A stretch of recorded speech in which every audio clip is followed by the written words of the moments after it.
Party రాష్ట్ర committee సమావేశాలు ఇక్కడ జరుగుతున్నాయి. దాంట్లో అనేక రాజకీయ నిర్మాణ అంశాన్ని చర్చించి కొన్ని నిర్ణయాలు తీసుకోవడం జరిగింది. వాటిని వివరించడానికి ఈరోజు మిమ్మల్ని అందరినీ వచ్చిన మీ అందరికీ అభినందనలు తెలియజేస్తూ ఉన్నాం. ముందుగా కేంద్ర ప్రభుత్వం, ఆంధ్రప్రదేశ్ ప్రభుత్వం ముఖ్యంగా ఆపరేషన్ కగారు పేరుతోటి మావోయిస్ట్ పార్టీ నేతల్ని, మావోయిస్టు పార్టీలో పనిచేస్తున్నటువంటి వాళ్ళ క్యాడర్ని వెంటాడి వేటాడి హత్య చేసేటువంటి విధానం చాలా అమానుషంగా ఉందనేటువంటిది మా పార్టీ భావిస్తుంది. ముఖ్యంగా నిన్న మారేడుమిల్లిలో జరిగినటువంటి ఆ పార్టీ ఆదివాసుల నుంచి ఎదిగినటువంటి ఒక కేంద్ర కమిటీ సభ్యుడికి ఎదిగినటువంటి ఇడ్మాని కొన్ని సంవత్సరాలుగా ఒక ప్రత్యేకమైనటువంటి ఆపరేషన్ చేసి మట్టుబెట్టినటువంటి విధానం మీద అనేక అనుమానాలు కలుగుతూ ఉన్నాయి. అది పట్టుకొచ్చి కాల్చి చంపినటువంటి ఘటనగా అనేక ప్రజా సంఘాలు ఆరోపించినాయి. మా పార్టీ కూడా అది పట్టుకొచ్చి కాల్చి చంపినటువంటి ఘటన అనేటువంటిది మేము భావిస్తూ ఉన్నాం. ఆయన ఫోటోలు చూస్తే ఆయన్ని చిత్రహింసలు పెట్టి చంపినట్టుగా ఆనవాళ్లు కనిపిస్తూ ఉన్నాయి. ఆ ఎన్కౌంటర్ ప్రదేశం ఇవన్నీ కూడా అనేక అనుమానాలకి తావిస్తున్నటువంటి పరిస్థితి ఉన్నది.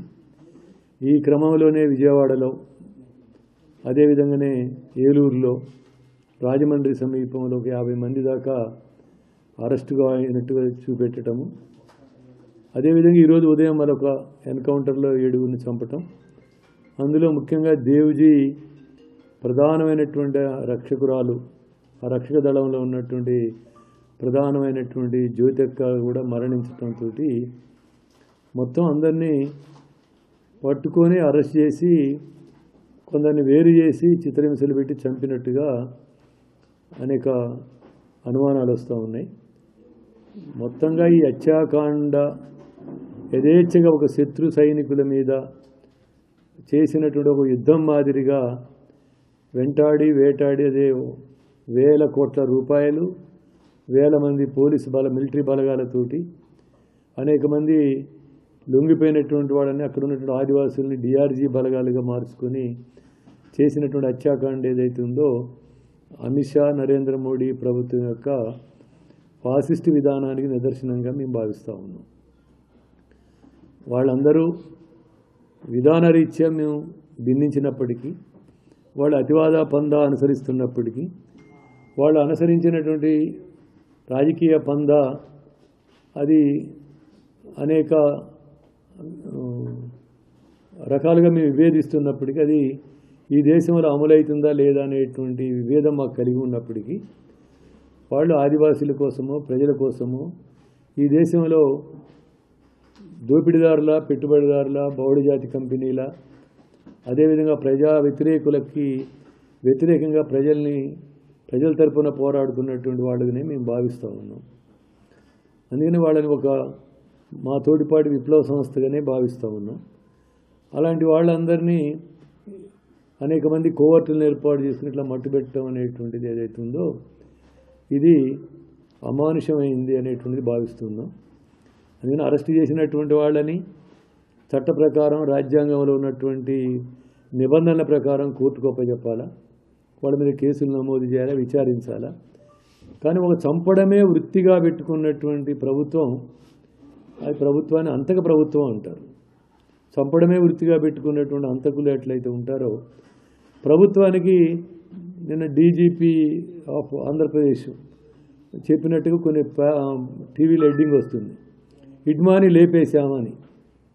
అని ఈ భాష అమిత్ షా మాట్లాడే భాష కానీ, పోలీస్ అధికారులు భాష మాట్లాడే కానీ, ఛత్తీస్గఢ్ అధికారులు భాష మాట్లాడే కానీ, గొర్రెనో మేకనో చంపినట్టుగా మనుషులను చంపడం, ఒక లీడర్లను చంపడం అనేటువంటి పద్ధతి ఏదైతే ఉందో ఇది కాదు. ఒకటి, మొత్తం ఈ దేశంలో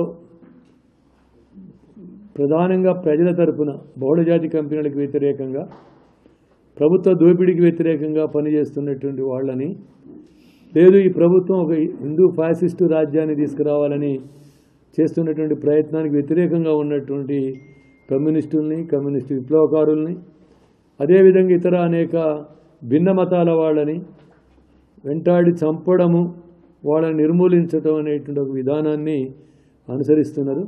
దానికి టెర్రరిస్టులని, హింసావాదులని, అదేవిధంగా అనేక రకాలుగా ప్రజా వ్యతిరేకులు అనేటువంటి తప్పుడు ప్రచారం చేసి వాళ్ళు అనేక మంది మధ్యతరగతి ప్రజల నుంచి నిజమేనేమో వీళ్ళు టెర్రరిస్టులు, హంతకులు అనేటువంటి పద్ధతిలో ముస్లిమ్స్ని కానీ, క్రిస్టియన్స్ని కానీ, రచయితల్ని కానీ, జర్నలిస్టుల్ని కానీ, అదేవిధంగా భిన్నంగా మాట్లాడిన జనరల్ ప్రజాస్వామికవాదుల్ని కానీ, ముఖ్యంగా కమ్యూనిస్టు విప్లవకారులు కానీ, కమ్యూనిస్టులు కానీ అనేక రకాలుగా ఈ విధమైనటువంటి పేర్లతో నిర్మూలించేటువంటి కార్యక్రమం అనేది ఏదైతే ఉందో ఈ దేశంలో ప్రశ్నించేవాడు లేకుండా చేసేటువంటి విధానంలో భాగం తప్ప మరొకటి కాదు.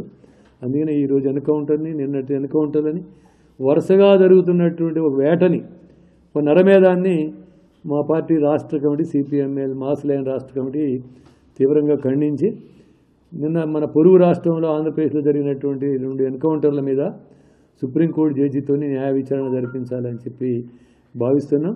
ఆ ఎన్కౌంటర్లో పాల్గొన్నటువంటి పోలీస్ అధికారుల మీద కూడా కేసు నమోదు చేయాలని చెప్పి మేము డిమాండ్ చేస్తూ ఉన్నాం. అదేవిధంగానే మొత్తం ఈ ఎన్కౌంటర్ హత్యాకాండని, కగారు హత్యాకాండని ఆపాలని చెప్పి ఇప్పటికైనా ప్రభుత్వాన్ని కేంద్ర ప్రభుత్వాన్ని డిమాండ్ చేస్తూ ఉన్నాం.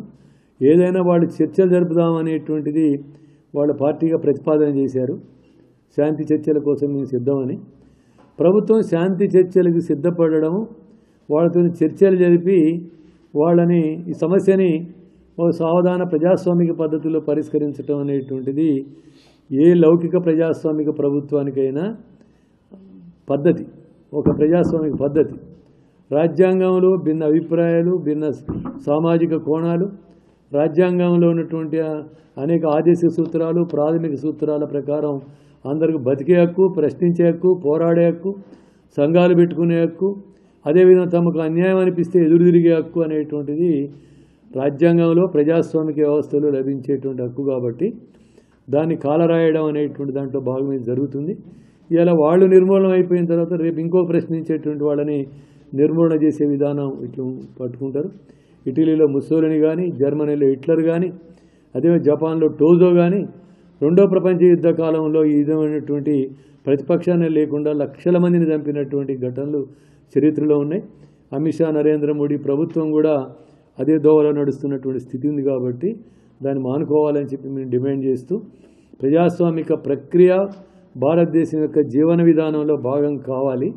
ఇక్కడ ప్రజాస్వామిక ప్రక్రియలన్నింటిని వదిలేసి ఎన్నికల కమిషన్ నుంచి, రాజ్యాంగంలో ఉన్న చట్టాల దగ్గర నుంచి, పోలీసు వ్యవస్థ నుంచి, మిలిటరీ వ్యవస్థ నుంచి వీటన్నిటినీ అప్రజాస్వామీకరించే, ఫ్యాసిస్టీకరించేటువంటి విధానం ఇలా పెద్ద ఎత్తున అన్ని వ్యవస్థలన్నీ జేబు సంస్థలుగా మారిపోయినటువంటి పరిస్థితి ఏదైతుందో రానున్న కాలంలో ఒక చీకటి రాజ్యంగా భారతదేశం మారుతుంది అనేటువంటిది మేము భావిస్తూ, ముఖ్యంగా ఈ ఎన్కౌంటర్లో మరణించినటువంటి వాళ్ళకి నివాళులు అర్పిస్తూనే ఆ ఎన్కౌంటర్లో చనిపోయినటువంటి దాని మీద, ఎన్కౌంటర్ మీద న్యాయ విచారణ జరిపించాలని చెప్పి డిమాండ్ చేస్తాం.